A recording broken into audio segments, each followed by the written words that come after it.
Conocida como la Tierra entre ríos, Mesopotamia vio florecer a las primeras civilizaciones humanas de todos los tiempos. Y es que habría que remontarse 9000 años antes de Cristo para tomar contacto pleno con el alumbramiento de las primeras culturas arraigadas en esta zona.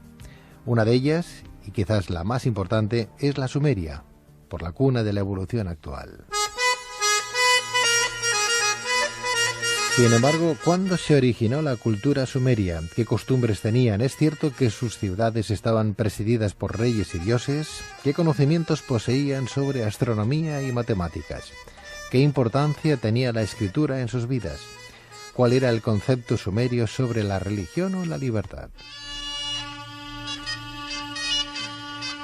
Esta noche, en Luces en la Oscuridad, nos gustaría conocer mejor a este pueblo milenario y para ello contamos con la ayuda de varios expertos, como son en este caso Jordi Vidal Palomino, doctor en asirología y profesor de Historia Antigua en la Universidad Autónoma de Barcelona. Muy buenas noches, Jordi, bienvenido. Buenas noches, gracias. Muy buenas noches. También a Felip Masó Ferrer, arqueólogo, especialista en el Próximo Oriente. Felip, muy buenas noches. Hola, ¿qué tal? Muy buenas noches. Y al periodista e investigador Carlos Mesa. Carlos, muy buenas noches. Hola, buenas noches. Muy buenas noches. Bueno, pues hoy con nuestros especialistas en esta materia nos gustaría plantearnos un montón de preguntas, si os parece. Y para entender mejor quiénes fueron los sumerios, me gustaría que primero empezásemos por conocer sus orígenes. ¿De dónde proviene el nombre de los sumerios o de Sumeria? Bueno, el nombre de Sumerio viene de... Es el nombre que le dieron un pueblo con el que compartieron buena parte de su historia, que son los acadios, ¿no? Los acadios les llamaban a ellos Shumeru, que es una palabra que, por desgracia, no sabemos qué significa. Sabemos que les llamaban así, pero no sabemos qué significa. Ellos a sí mismos no se daban este nombre. Ellos se decían como habitantes de la tierra de Kiengi, que significa literalmente nuestra tierra, ¿no? Somos los habitantes de nuestra patria. Pero el nombre de Sumerio es el nombre que le dieron los acadios y que no sabemos qué significa. Uh-huh. Entre ellos los sumerios se llamaban Sak-Higa, ¿no? O algo parecido. Sí. Algo así como el pueblo de cabezas negras. Las cabezas negras, sí. Pero eso es más una referencia a la humanidad en general. De hecho, en épocas posteriores, cuando ya no existen los sumerios, se sigue utilizando esta expresión. Pero sí, es verdad, es una expresión sumeria, sí. Uh-huh. ¿Podemos decir, por tanto, que estamos ante la cuna de la civilización occidental o no? Yo creo que sí, pero esta es una opinión polémica, ¿no? Depende de quién estuviera aquí compartiendo, pues no estaría de acuerdo, pero yo creo que sí, que la continuidad entre el mundo sumerio y la civilización occidental, a través de muchos pasos intermedios, es evidente, sí. ¿El pueblo sumerio cuándo nace? Se habla de 3000 años antes de Cristo, por ejemplo, pero vemos que las primeras culturas sumerias ya hablan de 9500, 10.000 años antes de Cristo. ¿Es así? Bueno, no tanto. Hay que diferenciar entre lo que es la civilización y luego la civilización sumeria. Hay un proceso desde el 10.000 aproximadamente antes de Cristo, a partir del momento en que los habitantes de la Tierra pues empiezan a domesticar plantas y animales, que es el proceso del Neolítico, y a partir de allí se asientan en unos espacios concretos y empiezan un largo proceso que les llevará o culminará con la aparición de la ciudad y el mundo urbano y por tanto la civilización. Entonces, el mundo sumerio, como tal, como civilización sumeria, la habríamos de situar como muy temprano, del 3300 antes de Cristo, que es el momento que aparecen los primeros textos a partir de los cuales nosotros podemos hablar de sumerios, con gente con lengua sumeria. Porque el problema de atribuir a una civilización con un nombre concreto es a través de la nomenclatura de la lengua hablada. Nosotros podemos clasificar la humanidad por las lenguas que hablan. Los semitas serían árabes, hebreos, acadios, y luego los sumerios. Entonces los sumerios es un pueblo especial porque es el único pueblo que habla esa lengua. No tenemos ningún otro parentesco con ningún otro pueblo lingüísticamente que se parezca. Entonces la primera referencia de la primera lengua escrita parece ser que es la sumeria, y eso lo tendríamos que datar aproximadamente entre 3300, 3100. ¿Qué tipo de escritura tenían ellos? Ellos utilizaban una escritura que es el cuneiforme. Lo que pasa es que también ha habido una evolución. Empezaron con una escritura de tipo pictográfica, es decir, a partir de signos, de realidades tangibles que pasaron a tablillas, y luego se abstrayeron del dibujo y lo tradujeron a cuñas mediante pues un cálamo estilizado que mediante presiones sobre la arcilla pues hacían pequeñas cuñas, que es el nombre de cuneiforme. ¿Es posible que los sumerios fuesen una tribu proveniente de fuera, posiblemente de las estepas, por ese origen concreto que antes comentabais, o no? Porque se especula sobre un posible origen Anatolio, la actual Turquía, ¿no? O del oeste de la India, o de la península arábiga, o de algún lugar cercano del mar Caspio. Sí, es que se han propuesto muchas cosas. Concretamente, esto que dices de Anatolia, pues se propuso porque en Anatolia, en cuarto milenio, se encuentra una cerámica parecida a la que después encontramos en Mesopotamia, en torno al 3500. Entonces se dijo, bueno, pues podían provenir de allí. Pero otra gente, a partir de comparación lingüística, dice, hombre, pues no, podían estar emparentados con las lenguas drávidas de la India. Podrían venir de allí. Pero después, a partir de análisis de mitos o de la literatura sumeria, se han propuesto, pues eso, que venían de las estepas, que vinieran incluso del Golfo Pérsico. Que el Golfo Pérsico, en época de la glaciación, sería una zona seca, y que la civilización sumeria, en origen, hubiera surgido allí. Después, cuando sube el nivel del mar, pues se hubieran trasladado hacia la zona de la Baja Mesopotamia. Es decir, que teorías hay muchas. Mi opinión personal, si puedo darla, es que los sumerios no venían de ningún sitio. Yo lo comparto eso. Sí, siempre estuvieron allí, yo creo. Porque es una civilización que nace de la noche a la mañana. Y intentar buscarle explicaciones es algo... Siempre es curioso, ¿no? Siempre tendemos a intentar racionalizarlo todo, intentar buscar explicaciones, y parece como que siempre, en el caso, pues, de lo más racional y científico, siempre quieren intentar ver que la civilización sumeria proviene de alguna parte, pero es que hay tantas teorías, como decís vosotros, que es ilógico intentar dar una respuesta racional, es imposible. Vamos a, ya que estamos en este contexto, vamos a racionalizar un poquito el mismo, y para que quede la cosa como muy en constancia de que lo hemos aprendido. Pueblo sumerio. No hay otro pueblo que tenga la misma lengua. No. Es el único pueblo. La raíz, 3500, para ir bien, antes de Cristo. Las primeras tribus. Sí, aproximadamente. Sí. Los primeros textos son 3300 y aún así no se puede decir que aquello que se hable es sumerio. Se supone que es sumerio, pero no se puede decir. Con seguridad, que sería 2900, 800 sí.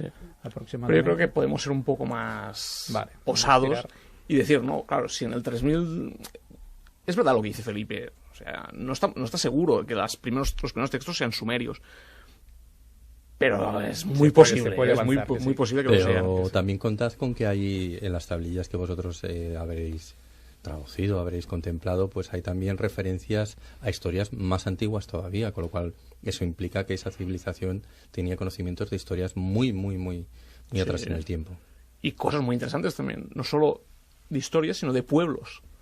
Porque en los textos encontramos palabras que pertenecen a gente que no son sumerios y que no son acadios.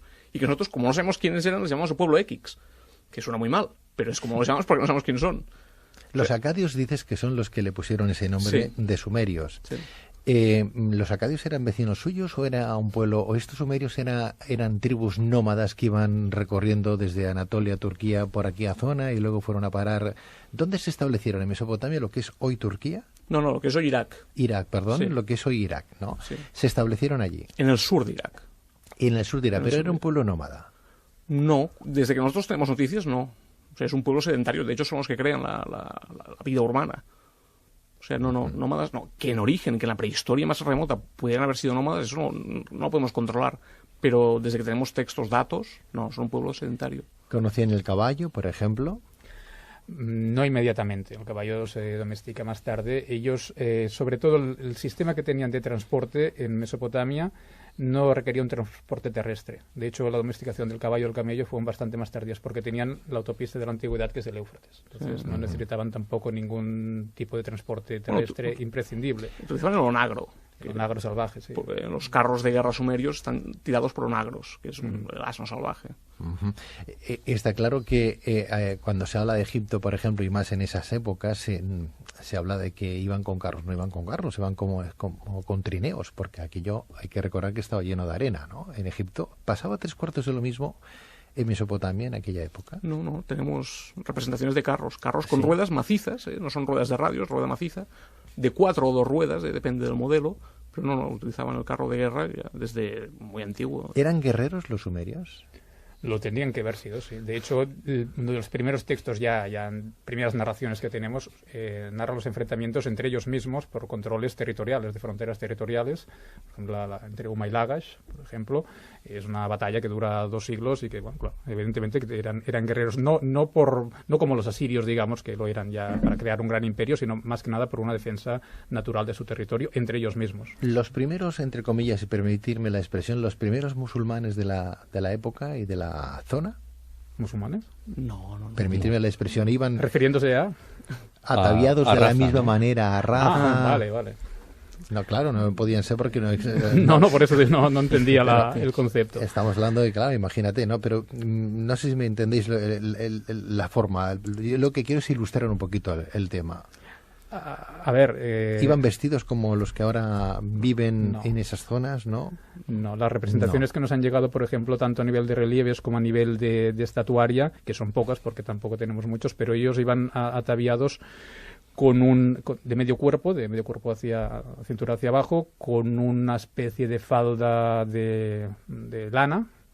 Luego también las mujeres, lógicamente, hasta arriba, con unos vestidos de tirantes, vestidos de volantes, pero para nada... Las mujeres no iban tapadas ni nada parecido. No, hay representaciones de diosas tapadas, pero no es una cosa que sea sine qua non. Quiero decir, tampoco conocemos tanto la sociedad ni la estatuaria o la decoración de aquella época, pero no creo que tenga ningún parecido. Lo digo por la zona, Irak, Irán... Hay cosas interesantes. No tanto los sumerios, pero época posterior sabemos que sí. Porque, por ejemplo, el código de Hammurabi nos lo dice, ¿no? Que ya no es sumerio, es verdad, ya estamos en el periodo babilónico, pero nos dice que las mujeres casadas han de ir con la cabeza cubierta. Las prostitutas son las únicas que pueden ir, que han de ir, de hecho, obligadas con la cabeza descubierta. A eso yo iba, Sí. porque la zona, de alguna manera, hoy la conocemos como pueblo árabe, pueblo musulmán, ¿no? En el 80% de su población. Sí, pero es que ya sé que es una similitud, pero es que, claro, los musulmanes llegan en el siglo VI después de Cristo. Estamos hablando Estamos hablando de la misma zona. Sí, bueno, Lo que pasa con es que miles de años de diferencia. Sí, lo que pasa es que los semitas sí que tenían ya esta costumbre desde bastante antiguo, ¿no? Claro, pero ya no es sumerios, ya es el mundo Ya semítico. el mundo sí. semita, ya estamos hablando de los hebreos. ¿El pueblo de Sumerio trasciende a otros pueblos? Me explico. ¿Hay un pueblo que siga al pueblo sumerio y que hoy tengan una cierta representación de sus ancestros o no? Naufraga completamente el pueblo sumerio. Desaparece. No teníamos ni idea de que existía, porque nadie ni los autores clásicos, ni la Biblia, nadie dice nada nunca de los sumerios. Los sumerios los descubrimos cuando descubrimos la civilización mesopotámica y las tablillas, pero se había perdido por completo, ¿no? Pero ahí dejadme que diga una cosa nada más, una cosita. Y dos, Una las que pequeña quieras. intervención, porque vosotros sois los que más sabéis al respecto. Sí que la Biblia, tal como la conocemos, tiene un montón de historias que son... yo no diría paralelas, diría en todo caso copiadas directamente de los sumerios, como es, por ejemplo, el caso del diluvio, por poner un ejemplo concreto, ¿no? Sí, pero no conocían ya los sumerios. Los sumerios, en la época esa que tú dices que se copian... No lo conocían, pero conocían claro... sus historias, eso sí. Conocían las sí. historias que pueden haber llegado a través de acadios, asirios, babilonios. Exacto, sí. Pero claro, de alguna manera lo han tenido que heredar. Sí, ¿Entendéis pero lo que quiero decir? de forma inconsciente. Ellos sí que adoptan la historia, pero no saben quién la creó. Porque claro, cuando la Biblia se pone por escrito, es que los sumerios hace miles de años ya que han desaparecido. De hecho, los sumerios desaparecen, ¿no? La lengua sumeria probablemente... Eso, las teorías varían, ¿no? Pero es posible que en el 2400 ya no se hable sumerio antes de Cristo. Imagínate, con la Biblia, según quien se pone por escrito, te dirá en el siglo VI, pues claro, hace 2000 años que no existen los sumerios. O sea, sí conocen sus historias, pero no saben quién son. Exacto, pero lo que pasa es que yo siempre he dicho que las historias que se han escrito dentro de la Biblia son precisamente historias ya de muy segundas, ¿no? Sí. Entonces lo que les llega es precisamente un retazo de una historia como mucho más completa, ¿no? Pero Sí. como digo, el diluvio hay muchas más. El Dilmun, que vosotros conocéis, que es el paraíso, ¿no? Precisamente de los sumerios, es la historia de la epopeya de la creación y es sumerio. Y sin embargo luego ellos lo adoptan como lugar del paraíso donde estarán Adán y Eva, ¿no? Pero hay muchas sí. historias. ¿De qué población estamos hablando en esa época? 3000 años antes de Cristo. Personas, ¿cuántas personas? Uf. Es muy complicado siempre. Mira, yo acabo de venir por poner un caso, de estar con un grupo en Ampurias y me han hecho la misma pregunta, en Ampurias. Y ya es difícil contestar en Ampurias cuánta gente vivía. Porque si no tienes un censo, digamos, un documento que te diga exactamente, es muy difícil. Porque ponte a contar, suponiendo que tengas una ciudad excavada en su totalidad, que no tenemos ninguna, que nunca tenemos, has de hacer unos números muy artificiales. Has de saber, primero, que todas aquellas casas estén ocupadas a la misma vez. Luego hacer un cálculo de cuánta gente más o menos puede vivir por casa y multiplicarlo, cosa que es muy difícil. Por tanto, doctor David Ruy, comentó que en Egipto en aquella época más o menos se puede saber que había 1 millón de personas en todo Egipto.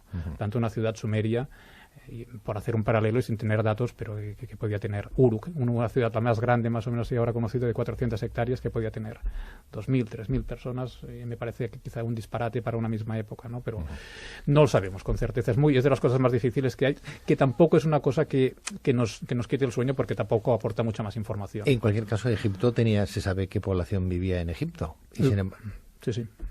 Hacia 1 millón de personas aproximadamente. Y sin embargo los sumerios no tuvieron ningún tipo de relación con los egipcios, ¿no? Sí.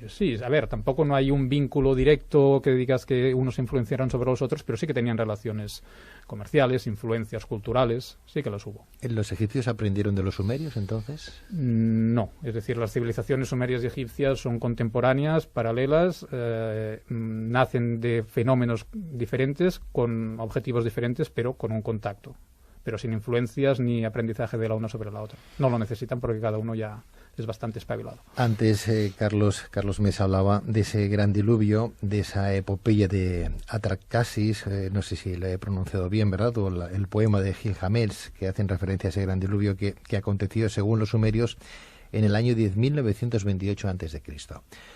¿Cómo llegan a tener esa relación, a explicar? Y además esa epopeya se puede leer, se puede entender qué es lo que pasó, ¿no? ¿Qué tipo de legado tienen ellos? ¿Escritura? De padre a hijos, de boca a oreja. Ellos tenían esa escritura uniforme, ¿no? Que tú bien decías, ¿no? Pero ¿ya la conocían esa escritura? ¿Era suya propia o era heredada de? Jordi lo contestará mejor, que es filólogo, pero vamos, la escritura cuneiforme... en un gran problema. No, la escritura cuneiforme surge y por un fenómeno muy, muy simple y que entenderemos todos, que es el aspecto práctico del comercio y de la economía. Lo que decía al principio, en un principio se desarrolla un tipo de escritura pictográfica elemental, y a la mínima que ven que esto no es suficiente deciden abstraer la simple representación de la materia. Y como no puede representar toda la materia, todos los elementos, no los puede representar porque no acabarías nunca, pues hay que abstraerse del dibujo y ir a algo más abstracto. Y eso lo consiguen pues desde el momento que un elemento ya no representa un objeto, sino que representa un sonido.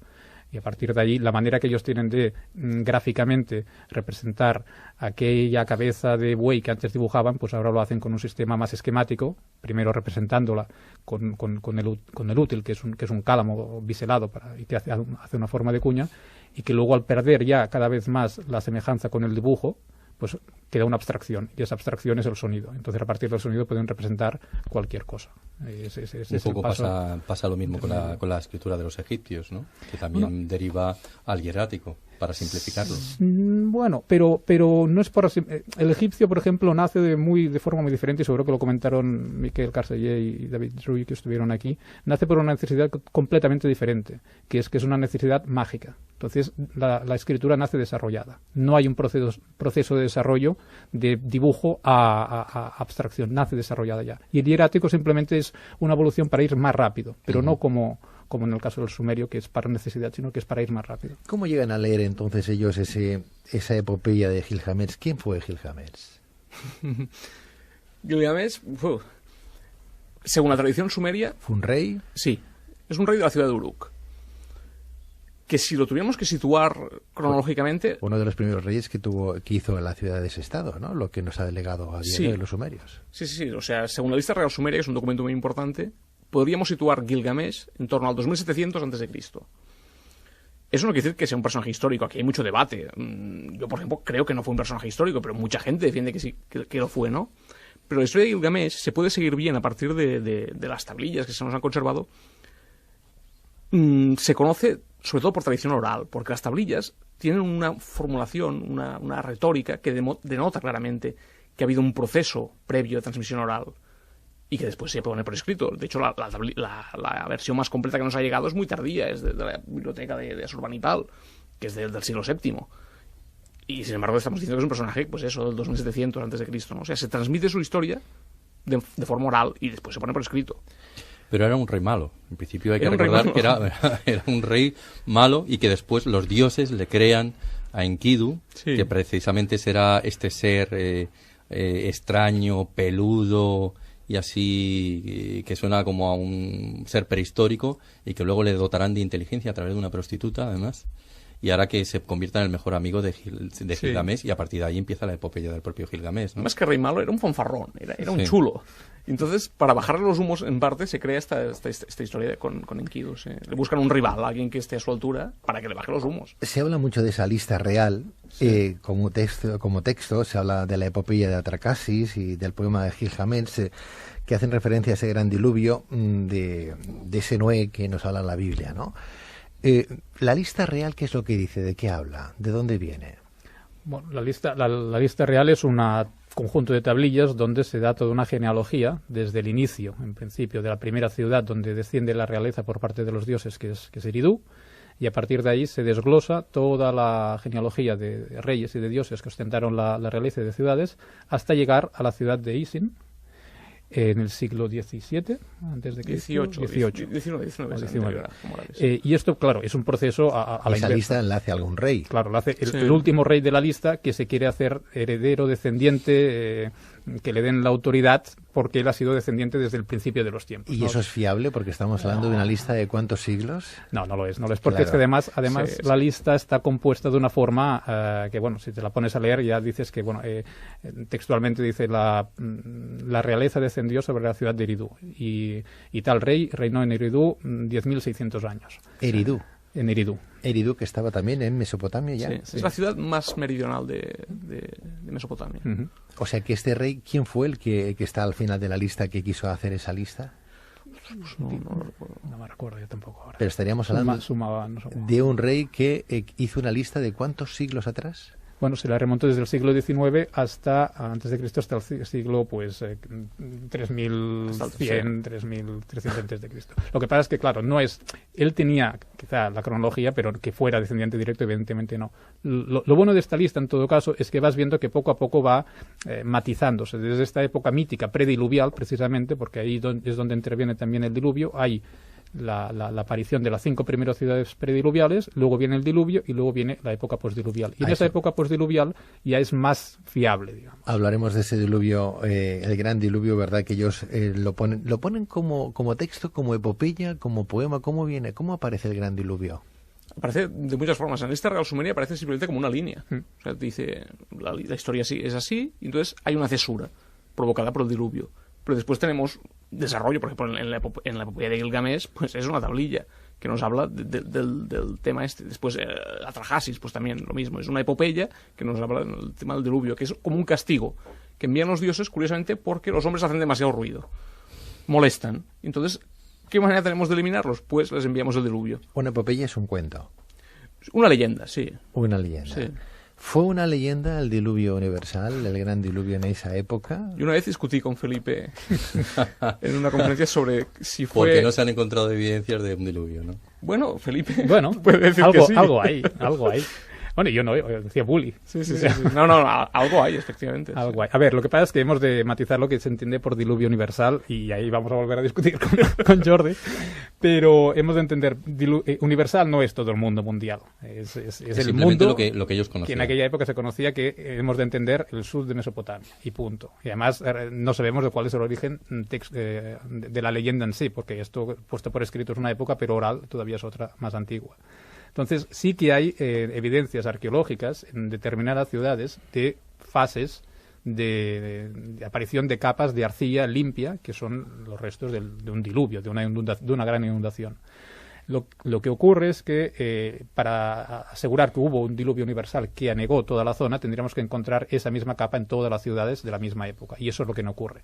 Hay ciudades que tienen un gran depósito de aluvión, de 2, 3, 4 metros, que supone pues un gran diluvio, otras que lo tienen mucho más pequeñito, otras que no lo tienen, por tanto no se puede hablar en general de un gran diluvio, pero sí que se puede hablar de que los diluvios eran un fenómeno frecuente, que teniendo en cuenta cómo se construía en aquella época, que eran casas de barro, casas o en el sur de Mesopotamia, que eran marismas y que eran solo troncos de cañas de palmeras o poca cosa más, pues claro, cualquier pequeña elevación del agua les anegaba todo. Entonces, de ahí, y repitiendo una y otra vez con más o menos intensidad, puede surgir un mito sea como que el gran diluvio de la Biblia no fue en todo el mundo, sino fue exactamente un diluvio importante en Mesopotamia.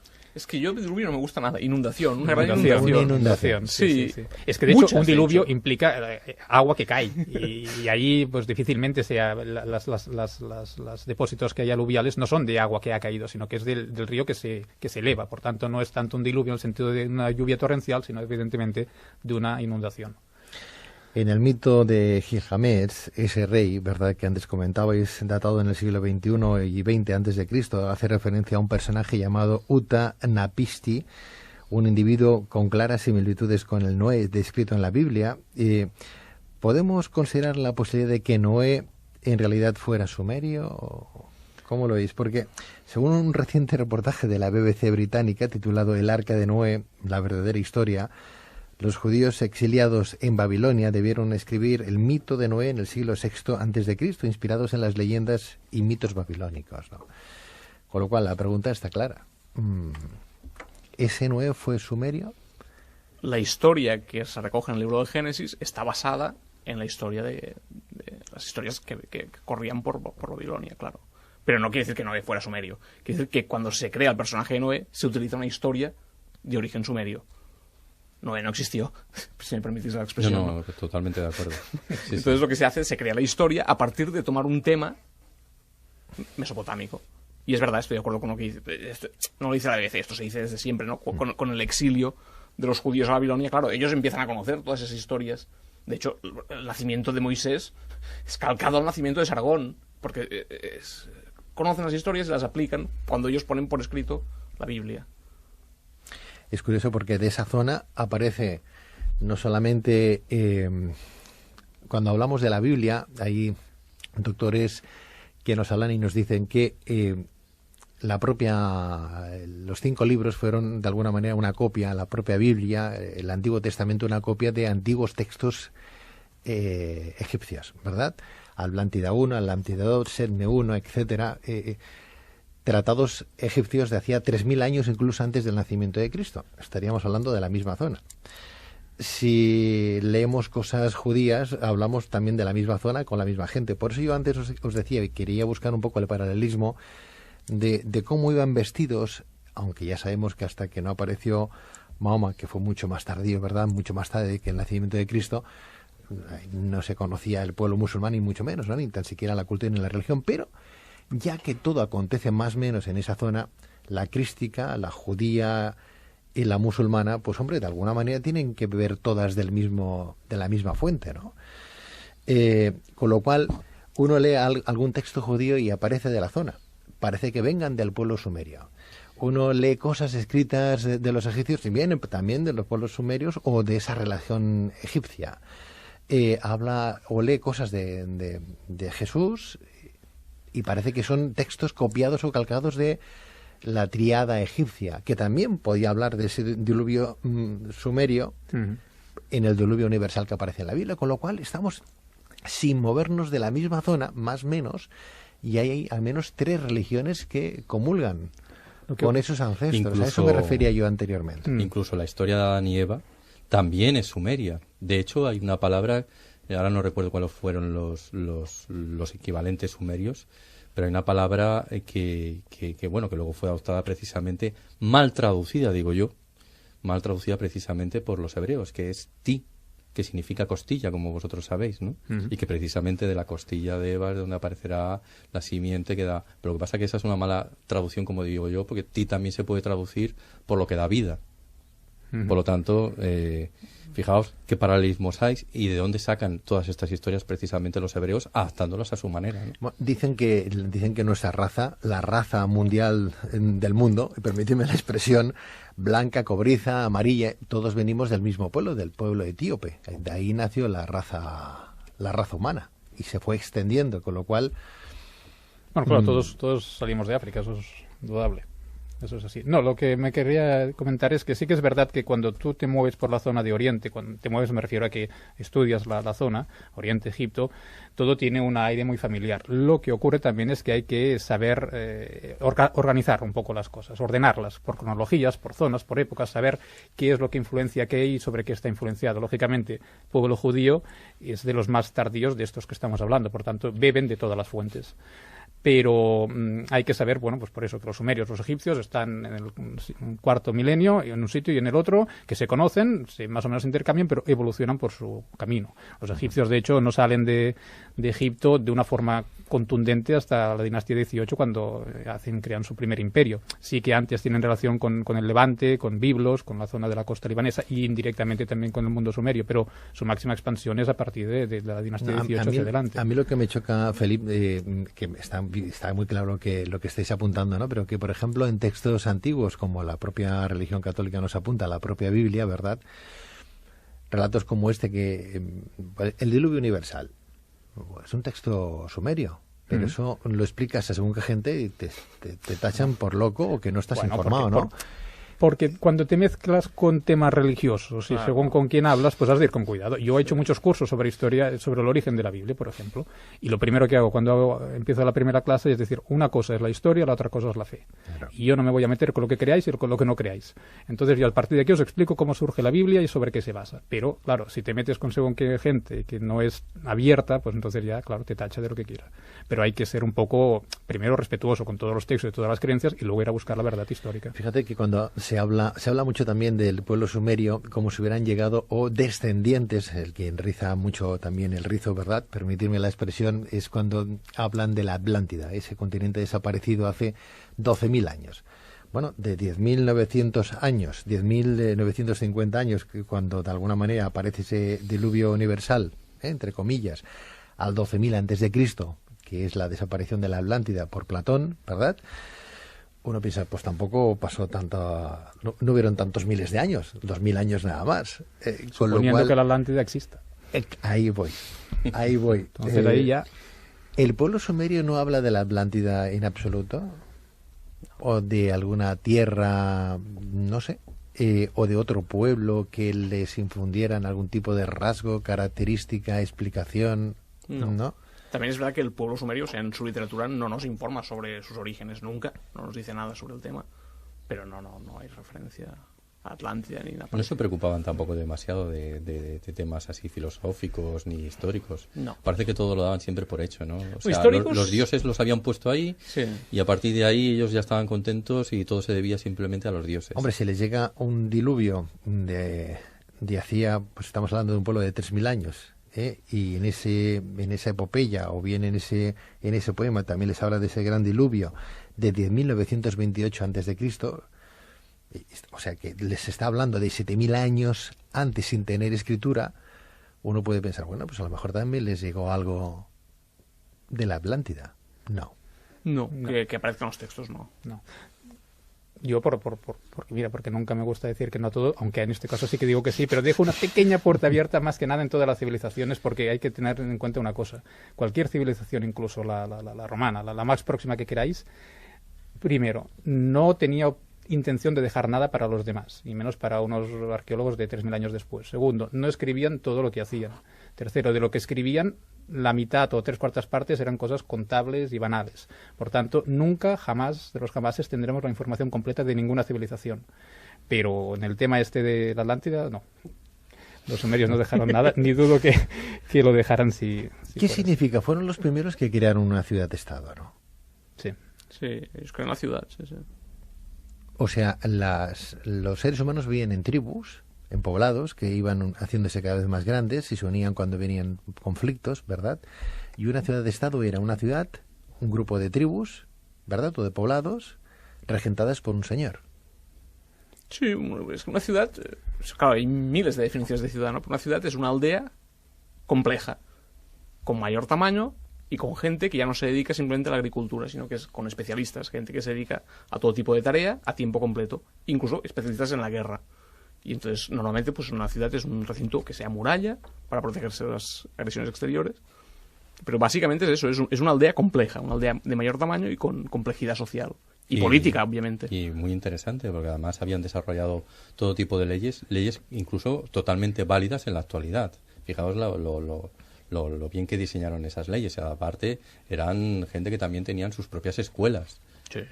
Con lo cual, pues bueno, estamos hablando de una ciudad-estado donde se desarrollaba la civilización poquito a poco y además muy parecida quizá a lo que conoceríamos luego más tarde, ¿no? Carlos, con su jerarquía, el rey, su corte, Sí. sus asesores, ¿sí? Bueno, quizá yo este tipo de Sí, cosas una prefiero que sociedad hablen completamente ellos, administrada, jerarquizada y con ¿Sí? sus notables, con sus escribas, con sus sacerdotes, con todo lo que ¿Habían implica. esclavos? No, No tenían esclavos. no. Es curioso En porque... en el concepto greco-romano del término más conocido, como igual que en Egipto no habían. Una Es cosa es que curioso. hubieran sirvientes. La figura del esclavo, en tanto jurídica, sí que existía. Por ejemplo, sí que hay leyes que hablan de esclavos, pero habríamos que ver qué tipo de esclavitud es, qué tipo de ser, porque, por ejemplo, un esclavo se podía casar con una libre y liberarse de la esclavitud. Entonces, no es un concepto del esclavismo grecorromano. Habrían sirvientes que lo pasaban muy mal y que le hemos traducido con el término de esclavo. Pero Sin embargo, los hay que hombres de las matizar. cabezas negras, a su vez, son esclavos de los Anunnaki, ¿no? Cabe recordar, porque ellos son Los sirvientes de los desarrollados, dioses, claro, sí. o sea, han sido desarrollados precisamente para servir a esos dioses, ¿no? Claro. Sí. Buen término ese, los Anunnakis. Háblame de los Anunnakis, por favor. Hablarme de los Anunnakis, que son dioses que llegan del cielo. Sí, bueno, todos los dioses en principio provienen de ahí. En principio habían dos grandes grupos de dioses y, bueno, unos eran los que los habían creado, los otros trabajaban para ellos. Estos se cansaron de trabajar para los grandes dioses y decidieron crear, bueno, hubo un conflicto y entonces a partir de ese conflicto decidieron crear a la humanidad para que sirviera a todos los dioses. Es decir, de los dos grupos de dioses que unos servían a los demás, dijeron, oye, somos dioses como vosotros, por tanto, aquí que venga otro y que haga el trabajo. Y de ahí salimos nosotros. De los Anunnakis. ¿Es cierto que entre el Tigris y el Éufrates, más o menos, por ahí podría haber estado el paraíso, el Edén? Hay muchas teorías. Se ha situado en muchos sitios, ¿no? Por ejemplo, también en la península de Bahrein, ¿no? Uh-huh. También se ha situado por allí.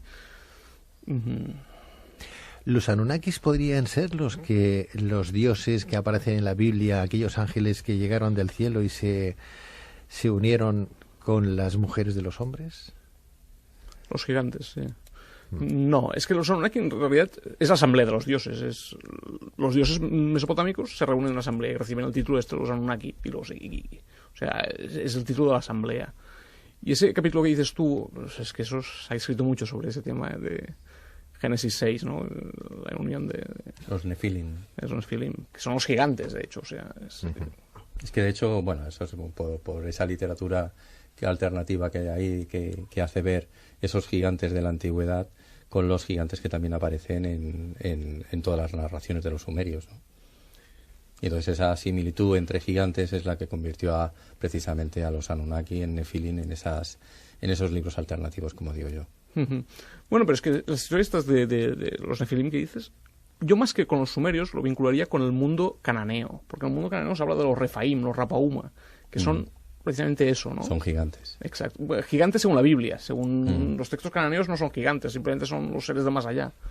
Pero sí, la Biblia los traduce como gigantes. Pero es que historias de gigantes, de hecho, son transculturales, es decir, las tenemos en todos sitios. Y es comprensible, ¿no? Porque esa gente entraba en contacto con huesos de dinosaurios, por ejemplo, y de alguna manera tenían que explicar eso, ¿no? Y de ahí se crean las historias de gigantes. Y eso explica que en todo el mundo hay historias de gigantes, porque topan con huesos inmensos que ellos no pueden explicar de ninguna forma, y se crean estas historias etiológicas, ¿no? De explicar a posteriori qué demonios es eso. Yo creo que el origen de esas historias de gigantes, que digo que están en todas las culturas, sería ese. Bueno, no es que lo diga yo, es que está bastante aceptado. Este pueblo sumerio, ya cuando se han convertido en ciudades-estado, están amuralladas, ¿sí? Uh-huh. Estamos hablando de adobe. Sí, sí, sí. Bien. Con sus ciudades bien creadas, sus casas. tenían, entiendo yo, que sus lugares de esbarjo en catalán, de ocio, Sí. gracias, sí. Sí. Era una especie como las ciudades romanas, eran aseados, los sumerios se lavaban, había agua corriente, lo digo por la proximidad también de los ríos, dentro de sus, no sé, o eran como los egipcios que se lavaban mucho y se ponían una peluca porque iban todos rapados. Hombre, de los egipcios también hay que diferenciar lo que se ve de lo que es.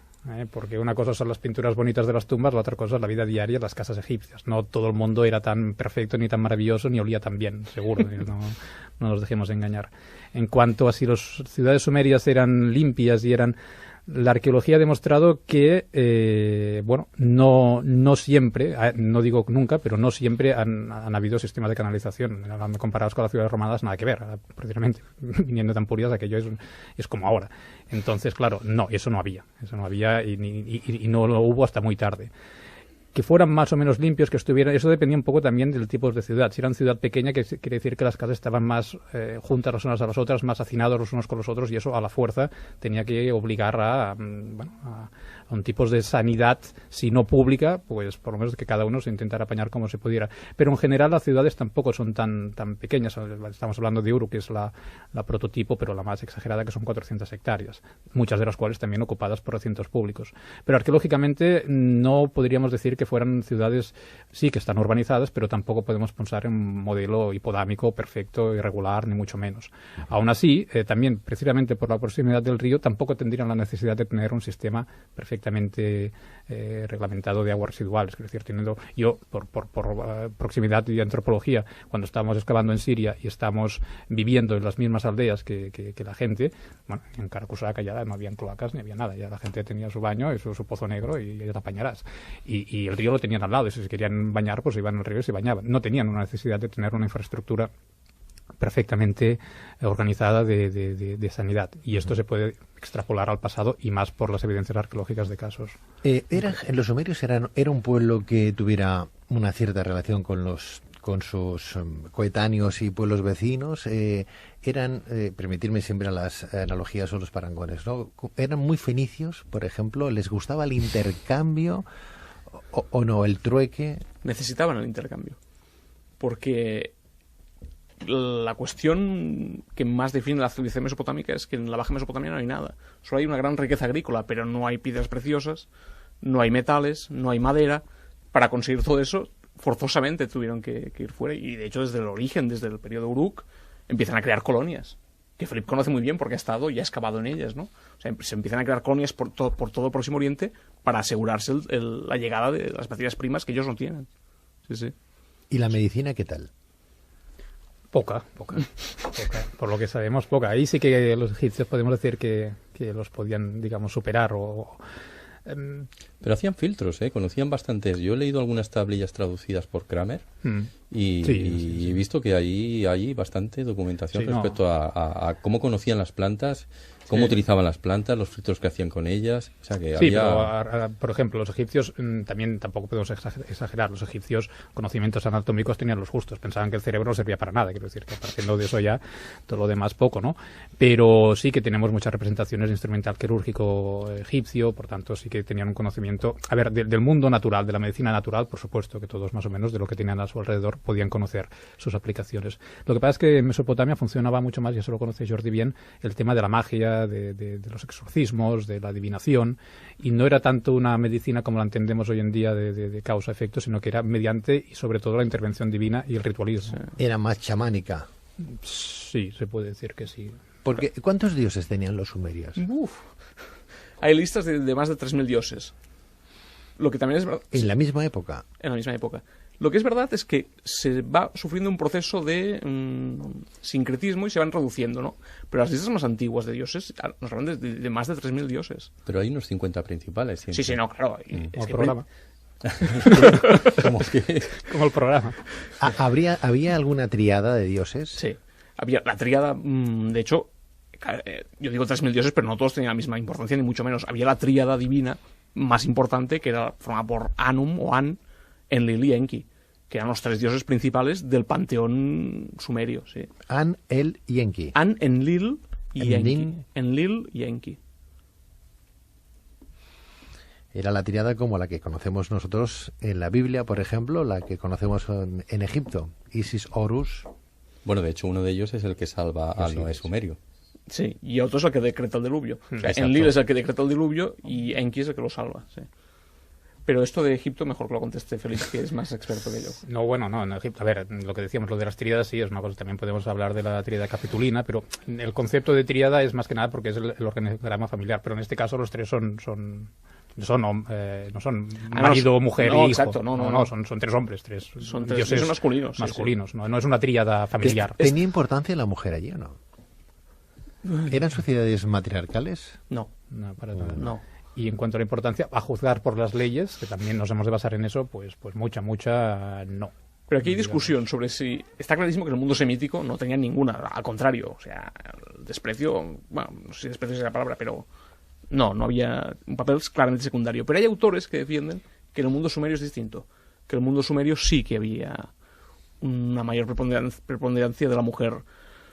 Problema, esta teoría no me la creo porque se basa en cosas tan peregrinas como en el hecho de que para los sumerios la diosa del infierno era femenina. Inanna. Era Esquigal. Inanna también. Y en cambio llegan los semitas y ponen una diosa masculina. Un dios masculino para el infierno. Pero claro, esto no es un argumento. Quiero decir, yo creo que los sumerios en el fondo eran... Lo que pasa es que a mí me choca siempre que, por mucho que se diga, ¿no? Pues empiezas a leer estos textos sumerios, estas tablillas, y hay una diosa del amor a la que se ha hecho referencia, que es Inanna, ¿no? Uh-huh. Y siempre, siempre tiene, devaneos con todo el mundo, ¿no? Sí. O sea, cuando no se está pareando con uno, se está pareando con otro, con el Bueno, padre, con el hijo, con el abuelo. Es diosa del amor Y del además sexo le gustan también. todos, porque Sí. con Gilgamesh también tiene aventuras y va perviviendo a lo largo de los siglos. Y ellos encantados de hablar de este tipo de historias. Y es la diosa patrona de las prostitutas, sí.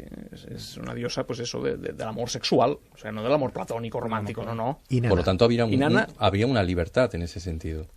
¿Eran Cosa que no te promiscuos? encuentras a lo mejor en otras culturas. Una libertad, ostras.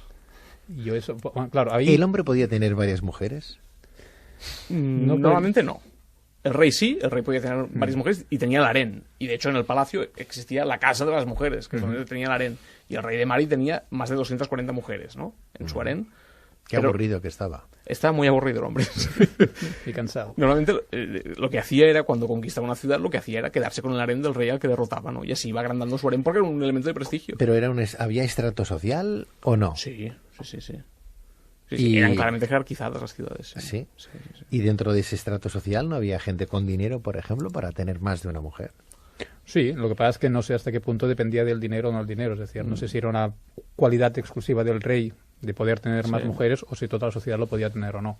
De manera que eso no sé si... Claro, tenemos, o sea, esposa tenían una, lo que pasa es que podían tener concubinas. Por ejemplo, si la esposa no podía tener hijos, porque siempre era culpa de la mujer, nunca era culpa del hombre que no se podían tener hijos, pues entonces estaba facultado para tener concubinas.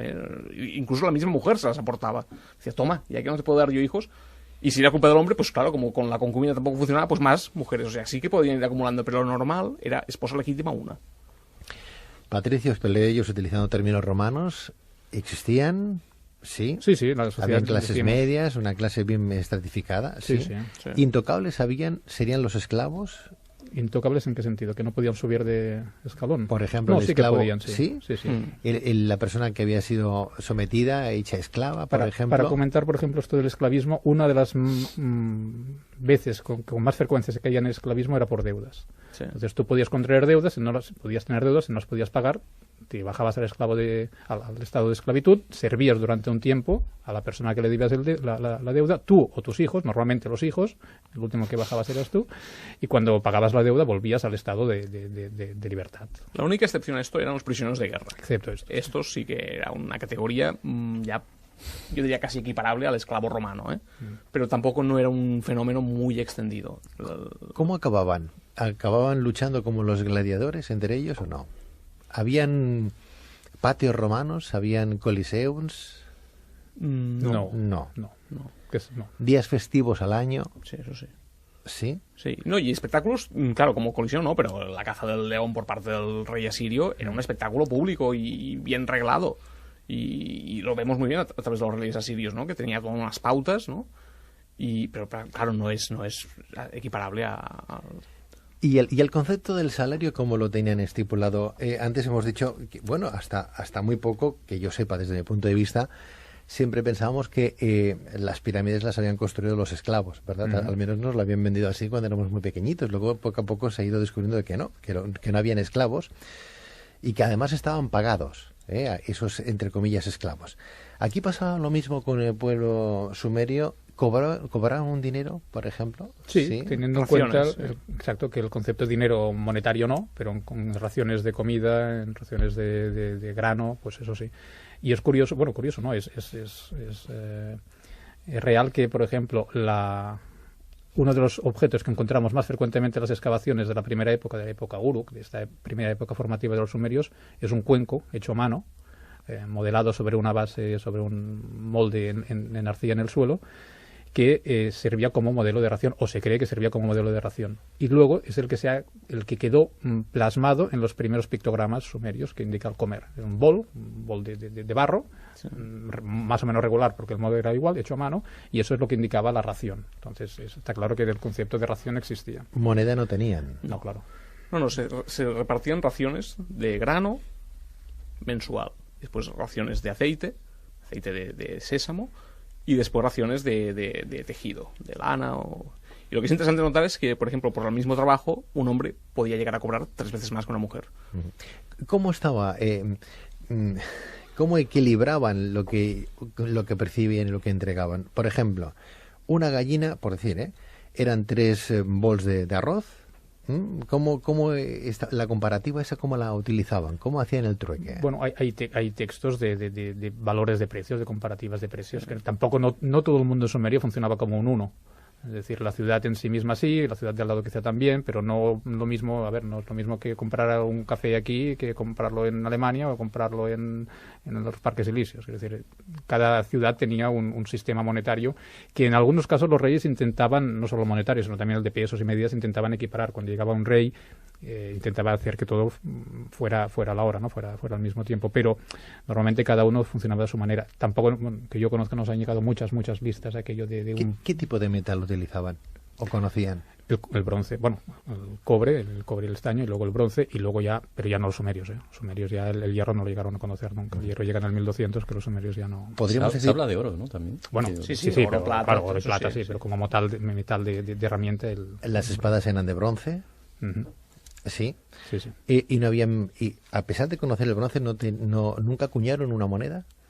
No, el concepto de moneda como moneda acuñada no es hasta el siglo VII, más o menos antes de Cristo, en la zona de Lidia, en la actual Turquía. O sea que podríamos dividir que ese pueblo sumerio del 4000 antes de Cristo hasta el 1800 sería la cuna perfecta del pueblo sumerio, donde se establecen las ciudades-estados, donde es la cuna real del pueblo sumerio, desde el 4000 al 1800. Yo 4000 lo acepto, o sea, 4000 porque es el origen del periodo Uruk. Pero el final es antes. El final, o sea, el mundo sumerio termina hacia el 2350 desde el punto de vista político, y después tiene un breve paréntesis, que es el que conocemos como periodo neosumerio, que es un siglo, un poco más de un siglo, y ya está. Y a partir de ahí ya desaparece. O sea, a partir del 2000 ya el mundo sumerio ya no existe. O sea, la lengua sumeria sí que existirá. La lengua sumeria existe hasta el final, pero como una lengua de cultura. Ya nadie la hablará. Ya los sumerios... Luego aparecen ya sus primos hermanos, ¿no? Los acadios y todo eso. Los acadios probablemente convivieron con ellos desde siempre allí. O sea, las primeras listas de nombres propios que tenemos, escritas en sumerio, pero ya aparecen nombres propios en acadio. O sea, los acadios posiblemente convivieron con ellos desde siempre. Pasa que después los acadios son los que pasan a dominar. ¿Cuándo has dicho que desapareció el pueblo sumerio entonces? El pueblo sumerio, la lengua sumeria, yo puedo decir, ¿no? La lengua sumeria desaparece en algún momento entre el 2400 y el 2000. Probablemente más hacia el 2400 que hacia el 2000. La última ciudad fue Ur, ¿no? La última ciudad. La última en desaparecer, y la primera Uruk. La primera sería Uruk, la última en cuanto al imperio neosumerio de Ur III. Sí, exacto. Ahí Ciudad sumeria, sí, exacto. Sería Ur, sí. De hecho, el pueblo sumerio como pueblo desaparece más que nada por cuestión numérica, porque los semitas son muchos. No es un genocidio, ¿eh? No, exacto. Es una cuestión de que hay un pueblo que son muchos más y los sumerios son menos y por matemáticas son absorbidos y desaparecen como pueblo, como raza, y lo único que sobrevive es la lengua, que además queda limitada o como lengua oculta o como lengua de prestigio, no, pero como lengua fosilizada, como lengua... no de lengua popular. La lengua popular es el acadio y lo será siempre hasta la sustitución por el arameo. Los dioses, Carlos, con forma antropomórfica. Con forma humana siempre. Además viven con ellos y de hecho son los dioses. Es que además es algo muy curioso porque, claro... Pero con aspecto animal, algunos dioses. No, con aspecto humano. ¿Todos? ¿O les pasa lo mismo como a los egipcios, que tienen...? Que yo recuerde, la mayoría son humanos. Lo que pasa es que creo que de vez en cuando hacen referencia a algún animal. Demonios, hay demonios que sí que son con aspecto animal, pero pero los dioses son humanos y son con aspecto humano. Es algo muy curioso. Tienen como atributos tienen diferentes emblemas y también tienen algún animal asociado, pero nunca se mezclan no tiene la cabeza de un animal, el cuerpo de un hombre, tienen un león, pues un toro como animal asociado, pero no como... Los sumerios creían que el creador del hombre fue una mujer, ¿no? La creación del hombre, según los mitos sumerios, es muy parecida a la Biblia, aunque con más dioses. Como bien decíais antes, por invitación de la diosa Nanmu, el dios Enki tomó arcilla y dio forma al ser humano. Sí, es que pasa que hay muchas tradiciones sobre el origen del... Es verdad que Namu, la tradición de Eridu, que se lo atribuye a Namu, pero después tenemos creaciones del hombre por parte de dioses masculinos también. Es que no, claro, el problema de la religión sumeria es que no existe una Biblia. O sea, no conocemos una tradición, conocemos muchas. Entonces, o sea que cada maestro tendría su libro. Cada ciudad tenía su panteón y tenía su tradición, sí. Igual que en Egipto. En Egipto no hay solo una versión de la creación, hay varias. Hay la cosmogonía heliopolitana, hermopolitana, menfita, y cada uno lo dice un poco a su manera. Hay un texto, ahora no recuerdo cuál es el nombre, Enuma Elish. Enuma Elish, sí. que es quizá donde aparece precisamente la creación y lo que se le da quizá cierta importancia más relevante. Es mucho más tardío. Enuma Elish se pone por escrito definitivamente hacia el 1200 seguramente, y está en acadio. Este ya no es sumerio, ya los sumerios aquí ya no existen, pero es el poema babilónico de la creación, es el canónico, diríamos. Pero ya es una tradición puramente babilónica, ya no, el mundo sumerio ahí ya no juega ningún papel. ¿Qué nos han legado los sumerios a día de hoy? Por ejemplo, matemáticas, astrología, juego de ajedrez, eso ya sabemos que viene de los árabes, de los musulmanes, ¿no? Pero, ¿qué nos han dejado? Los signos del zodíaco, por ejemplo, los 12 signos que conocemos vienen del pueblo sumerio, ¿no? Sí, hay muchas cosas que son originales sumerias, aunque también hay otras que las conocemos del mundo mesopotámico en general y no sabemos hasta qué punto pueden retroceder hasta sumerios. Pero por citar algún ejemplo, es que además son cosas que no es que las inventaran y se hayan quedado en el bol de los recuerdos, sino es que utilizamos hoy en día. Hemos hablado de la ciudad, bueno, pues la ciudad es un invento sumerio. Vivimos en Barcelona, que es una ciudad, pues el origen de la ciudad es sumerio. Miramos el reloj y son las 12:30. Bueno, pues el cómputo del tiempo, el sistema sexagesimal, del tiempo, de los grados, de los minutos, de los segundos, es sumerio. Y no es una cosa tan antigua. De hecho, coges un GPS y los grados, minutos y segundos es de tradición sexagesimal sumeria. Coges esto ya más por tradición babilónica, pero también lo podemos remontar, teoremas de Pitágoras. Teoremas de Pitágoras los tenemos en tablillas babilónicas, pero por el sistema que tenían los sumerios de parcelar los campos en triángulos, en cuadrados, habían de conocer los teoremas más esenciales que luego los griegos se han apropiado como suyos, ¿no? Pero hay muchos inventos, la rueda mismo, por no ir más lejos, que son sumerios y que además lo bueno de eso es que los utilizamos hoy en día, que es para mí lo genial, por no decir la escritura, para no meterme en líos con los egiptólogos. Pero, hay que decir la escritura pero por no meterme, sí, la escritura como cosa básica. Por otro lado, y hago un inciso, la escritura nos puede parecer una cosa, la sumeria, muy lejana, pero en último estadio, el alfabeto que utilizamos hoy en día, si hoy un día utilizamos alfabeto, es gracias al primer alfabeto de la historia, que es Dugarit, en Siria, hacia el 1400 antes de Cristo, pero que estirando el hilo nos llevaría hasta la escritura sumeria. Por tanto, vale, el cuneiforme no lo hacemos servir, pero el alfabeto sí. Por consiguiente, si pudiéramos hacer una en ítems describir lo que hoy conocemos del pueblo sumerio, ¿qué diríais? ¿Qué os atreveríais a decir de forma muy escueta y muy concreta que hoy podemos decir, bueno, pues vamos a conocer al pueblo sumerio y en base a estos ítems rápidos? Por ejemplo, ¿matemáticas? En matemáticas, pues cálculo hasta ecuaciones de segundo grado. geografía, geometría. Tenemos planos de ciudades topográficos y que serían los que utilizarían ellos para crear su ciudad, que luego se han contrastado arqueológicamente, como el de Nippur, por ejemplo. Cosmogonía, astros. Bueno, todo el universo observable que ellos documentaron y que nosotros podemos contrastar con los nombres actuales. Venus, por ejemplo, tenemos listas inmensas de las posiciones de Venus. Signos del zodiaco se regían por el este, por el oeste, por el norte, por el sur. ¿Cómo orientaban sus ciudades? No sé si hay alguna formulación específica en torno a eso. Ellos, por descripciones que hace, parece que nosotros orientamos más Mesopotamia, nosotros orientamos de este a oeste, y ellos parece que lo veían al revés, lo veían, a ver cómo me explico, de norte a sur. O sea, ellos orientaban el mapa de manera distinta como lo hacemos nosotros, porque ellos decían subir y bajar. Como las pirámides. Es el tema egipcio, yo prefiero dejárselo a Felipe. Dejemos de comparativas con Egipcio, vamos a asumir que en es lo Egipto el Bajo Egipto sería la parte de arriba. Ah, en ese sentido sí, pero eso lo hacemos hoy en día, sí. 12 meses. 12 meses. Sí. 365 días al año o 360 más. 360. 360 más 5 o no. 360. 360. Sí, es que y luego también tenían calendario lunar, porque este sería el solar, pero luego también tenían el lunar. ¿Qué duraba? No sé exactamente, pero bueno, menos. Pero claro, es que depende del cómputo que hacían del tiempo para qué lo hacían servir. Si hacían un cálculo de la órbita de las estrellas de lo que fuera, utilizaban más el lunar. Si hacían el día a día agrícola, era solar, por excelencia. Vaya examen os estoy... Sí, duro. Sí, no, duro, sacaremos nota. Vamos a la radio, pero claro, vamos ¿a qué vamos, no? Sí. Vamos a No, lo que pasa es vamos que está muy bien las preguntas y ojalá las podamos responder todas, pero hay que también, lo que decía yo en un momento, que no nos ha llegado todo. Lo que nos ha llegado es una parte muy concreta, nunca con la intención de que nosotros estudiáramos eso. Por tanto, a veces las preguntas están bien porque nos lo hacen preguntar nosotros mismos para buscar la información, pero a veces no tienen respuesta. Sí. Podemos decir que no lo sabemos, pero hay algunas que es que no tienen respuesta. O que nos acordáis que era mejor. No, es que no tienen respuesta, que caray. Si no hay, no hay. No. Claro, hay que ir a la base siempre, ¿no? Lo que se basan sobre todo en lo que encuentran y en la documentación, que en este caso son tablillas. Y muchas de esas tablillas es que están prácticamente destrozadas y es muy difícil a veces traducir eso. No, y sobre todo las preguntas que nos hacemos nosotros no son para nada las que se podían formular ellos o el interés que podían tener ellos. Y eso también, volvemos a Egipto, se parece mucho a Egipto. Nosotros pensamos que Egipto, o mucha gente se piensa que Egipto es exactamente igual que nosotros, un poco más antiguos, pero que ya lo habían inventado todo. Y si entendemos Egipto o Mesopotamia desde nuestro punto de vista, la pifiamos, porque su manera de pensar, de entender, de comprender y de acercarse al mundo es diametralmente diferente a la nuestra. Por tanto, muchas de las preguntas que nosotros desde nuestro punto de vista queremos saber, nunca nos las podrán responder, porque para ellos ni tan solo se las planteaban, mucho menos las recogían y mucho menos las guardaban. Entonces es muy complicado intentar acercarse a un pueblo desaparecido hace miles de años que nos queda tan poca cosa y tan seleccionada, además. ¿Eran supersticiosos?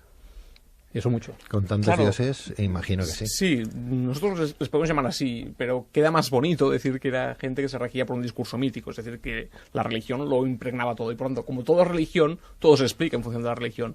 Si le llamamos a eso superstición, pues sí, lo eran muchísimo. Todo tenía una causa religiosa y todo había que explicarlo en función de la religión. Y todo se podía evitar o provocar en función de la religión, sí. Hay una oración, que ahora no recuerdo si es sumerio o no, pero que valdría también para los sumerios, que, claro, ellos, si se encontraban mal por alguna razón, lo achacaban a los dioses. Si les iba mal el negocio, los achacaban, perdón, a los dioses, que era una culpa que habían hecho ellos y que los dioses los castigaban. Pero claro, había momentos que ellos no eran conscientes de haber hecho nada mal.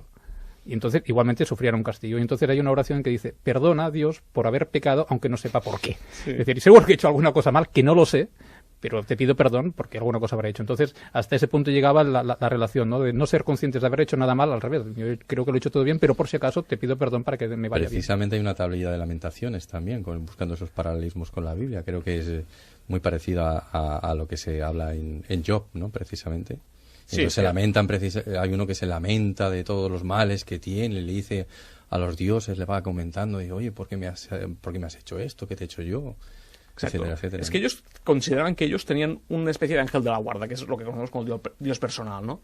Entonces, si algo me pasaba malo, si me iba mal el negocio, si se moría un hijo mío, algo así, era porque el Dios que me debía protegerme me había abandonado. Y es lo que dice Felipe: hombre, pero es que no sé por qué me ha abandonado, ¿qué ha pasado aquí, no? Entonces había que hacer fórmulas genéricas de lamentación, de eso de pedir perdón, aunque no sepas por qué, porque claro, ostras, pues si he hecho todo lo que se me pide, pero me siguen pasando desgracias, pues por lo que sea, porque te he mirado mal, perdóname. ¿El peor castigo que podía tener un sumerio cuál era? ¿El ir al inframundo, por ejemplo? No. El que Al contrario, el no ir al inframundo. Eso era lo peor. El no ir. El no ir. O sea, que no te enterraran, por ejemplo. Que no te enterraran. Que no te enterraran porque entonces te estaban condenando a vagar toda la eternidad por la tierra como un alma en pena, sin acceso al más allá. Que el más allá tampoco era la panacea, el mundo sumerio. Era un más allá bastante triste y deprimente, ¿no? Pero bueno. ¿Cómo era el más allá sumerio? Un pozo oscuro y cenagoso. ¿Encontraban a sus seres queridos? Sí, porque todo el mundo iba allí, encontraban a sus seres queridos, pero era una existencia, ya digo, triste. Existencia. Dicen los textos que se alimentaban del polvo. Sí. Si a los vivos se acordaban de ellos, les podían suministrar un poco de líquido, de agua o alguna cosa, pero normalmente hay textos que describen que se vestían como con plumas, sí. Se arrastraban por el polvo, no comían, no bebían, era una cosa lamentable. ¿A los ladrones les cortaban alguna mano, un dedo? Bueno, eso dice el código de Hammurabi, que está sí. todo eso muy regulado, la ley del talión. Pero veis cómo poco a poco van saliendo cosas que hoy en la sí, cultura musulmana vienen apareciendo. No. Y en la judía, claro, la ley del talión la encontramos en... ¿Se empalaba, por ejemplo, al homosexual? Vaya preguntita. Vaya preguntita. Pues sí. No, pues sí por la preguntita, no porque se empalaran. Yo lo que recuerdo de empalamientos así como castigo tal, recogido en ninguna ley, no lo veo. Lo que recuerdo de empalamientos son los relieves asirios que aparecen empalados, los enemigos. Porque eran enemigos, no porque eran homosexuales. De hecho, no recuerdo ninguna ley específica contra o a favor de la homosexualidad. Hoy hay pueblos, en ese pueblo árabe que empalan a los homosexuales, por ejemplo. Les ponen un hierro herrero. Y lapidan a las adúlteras. Pero bueno. Sí. ¿El empalamiento? Muy doloroso, imagino. Pues también se hace hoy todavía el empalamiento. Sí. Pero eso ya es más propio de una religión en concreto que se lo ha introducido, no quizá tanto de la cultura antigua, sino más bien de una religión concreta. O sea, seguro que en cualquier tribu, en alguna tribu africana o sudamericana o australiana también hacen barbaridades, pero no hay que buscar. ¿Qué tendrá la zona de Mesopotamia? Porque claro, dicen, después de la desaparición de la biblioteca de Alejandría, ¿verdad? Se han perdido, hemos como retrocedido siglos atrás, ¿no? Porque se ha roto todo lo que había allí de información. Verdaderamente hemos retrocedido con todo lo que se quemó allí, con todo lo que se rompió, se destrozó. Muchísimo. A los reyes se les, ya para finalizar, ¿a los reyes se les quemaba o se les enterraba? Enterraba. La cremación es muy rara en Mesopotamia. Básicamente por una cuestión física, es que no hay combustible. O sea, hay muy poca madera. Sería antieconómico totalmente. Y sí. De hecho, no muchas, pero se ha conservado tumbas reales. ¿Qué os gustaría que quedara hoy claro del pueblo sumerio? Lo digo porque para decir, bueno, pues de verdad que ha valido la pena, porque hay mucha literatura. Claro, cuando no se conoce un pueblo y se oye por la rumorología es muy mala cuando se habla de historia, porque si además no hay nada tan fiable y que cada pueblo tendría una explicación, cada profesor tendría una maestría y una documentación diferente a su compañero, ¿verdad?, en ese estudio, siempre aparecen personas que atribuyen pueblo sumerio, Atlántida, lo que os decía, Atlántida, extraterrestres, Anunnakis, dioses que llegaron del cielo, ayudaron a los egipcios a crear las pirámides. Bueno, se crea un mundo ahí como paralelo, misterioso, que claro, todo el mundo, los que no están bien documentados, se acogen, se apoyan en ese pueblo sumerio para decir es que aquel pueblo ya venía, que si el código de Hammurabi ya hablaba 1700 años antes del nacimiento de Cristo, que hubo ese diluvio y que vinieron seres inteligentes. Bueno, pues claro, ¿quién se ha leído ese código?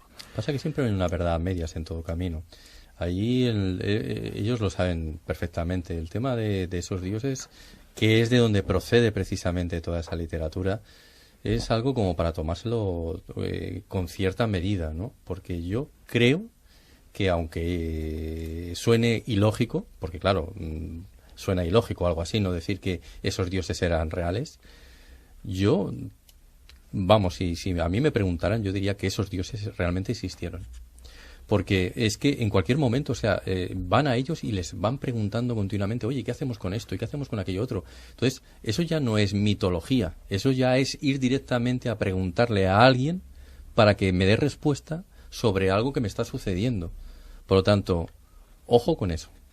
Yo no digo nada más. Bueno, está claro. A ver, si tú eres sumerio, tú crees en tus dioses. Pero para nosotros es mitología. Es decir, la diferencia es la cronología. Una persona que está imbuida en un mundo religioso, lógicamente cree en sus dioses. Para ellos es tan real como lo es para un cristiano, el dios cristiano, o Alá para un musulmán. 2000 años después, eso es mitología. Ya, pero es que vuelvo otra vez a insistir en ello. Les preguntan. Ellos, no nosotros. Ellos les preguntan. Exacto. Claro. Entonces, claro, para ellos son reales. Claro, lo que digo, para ellos sí. Sí. ¿Algo que queráis que quede claro? Yo, si me dejas un minuto, insistir en lo que ha dicho Felipe. Me encantaría que la gente que nos oiga quede convencida de la importancia que ha tenido para la humanidad el pueblo sumerio, que es tanto, o en mi opinión muchísimo más, que la que han tenido los egipcios. Y no tenemos ni mucho menos la repercusión que tienen los egipcios, ¿no? El pueblo sumerio ha sido fundamental incluso para nosotros, como decía Felipe, las ciudades, la escritura, todo eso tiene un origen sumerio. Y por eso, si esto que hemos hecho aquí hoy ha servido para que la gente tome conciencia de la importancia del pueblo sumerio, yo me voy contentísimo a casa. Sí, completamente de acuerdo. Sí, plantas alucinógenas, ¿las conocían? Ya que hablábamos de chamanismo también, esa magia ancestral. ¿Entraban en estados alterados de conciencia, que es un término que se utiliza mucho? Es probable que sí. ¿Habían plantas alucinógenas en la zona? Pues sinceramente no lo sé. ¿Era muy desierto todo? A lo mejor. Hombre, es desierto, pero... No, pero la zona de los ríos, claro. Seguro que había alguna otra cosa que alteraba la conciencia. Aparte del vino. O si no, el vino y la cerveza. ¿Tenían vino? ¿Tenían sí, vino? Tenían, sí. Y cerveza sobre todo. ¿Cerveza los egipcios? ¿Sí, ellos también? También. De hecho, probablemente antes. Seguramente. ¿Sí? Seguramente. ¿Carlos? ¿Algo que quieras que quede claro? Sí, mira, quizá yo de toda esta historia siempre me he quedado con algo que me ha resultado simpático y que también se ha mencionado a lo largo de este diálogo, ¿no? Que es precisamente el que los hebreos han copiado muchas de esas historias precisamente de los sumerios. Aunque aquí se diga, bueno, hay ciertos paralelismos, yo creo sinceramente que a través del tiempo se han ido copiando, ¿no? Y hay cosas como muy curiosas que a veces dices, quedan ahí en el aire, pero que se debería profundizar más. Yo, por ejemplo, recuerdo una tablilla sumeria, por decir un dato concreto, donde se habla precisamente de alguien que... una tablilla de Ciro, donde alguien le dice que su dios, no sé si Enki o Enlil, uno de estos, le ha proporcionado XXXX. Y resulta que luego vuelves a encontrar lo mismo en la Biblia, solo que aquí se llama Marduk y en la Biblia se llama Yahvé. Entonces es una cosa como que siempre me ha resultado muy curioso, ¿no? No ese paralelismo, sino todo eso que han ido asimilando los hebreos y que luego nosotros hemos conocido como Viejo Testamento, ¿no? Bueno, pues Carlos, muchísimas gracias. Gracias a todos. Jordi Vidal Palomino, doctor en asirología y profesor de Historia Antigua en la Universidad Autónoma de Barcelona. Jordi Vidal, muchísimas gracias, doctor. Muchísimas gracias a ti. Que vaya todo muy bien.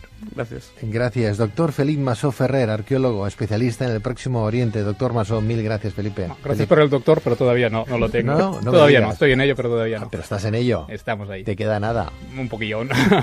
Muchas gracias. Gracias, Felipe Masó. Y gracias también a todos nuestros oyentes por seguir en este espacio de Luces en la Oscuridad, hoy hablando de historia, de antropología, de mitos, de leyendas, de aquellas cosas que nos hacen grandes siempre y cuando las lleguemos a descubrir y a conocer en su esencia y realidad.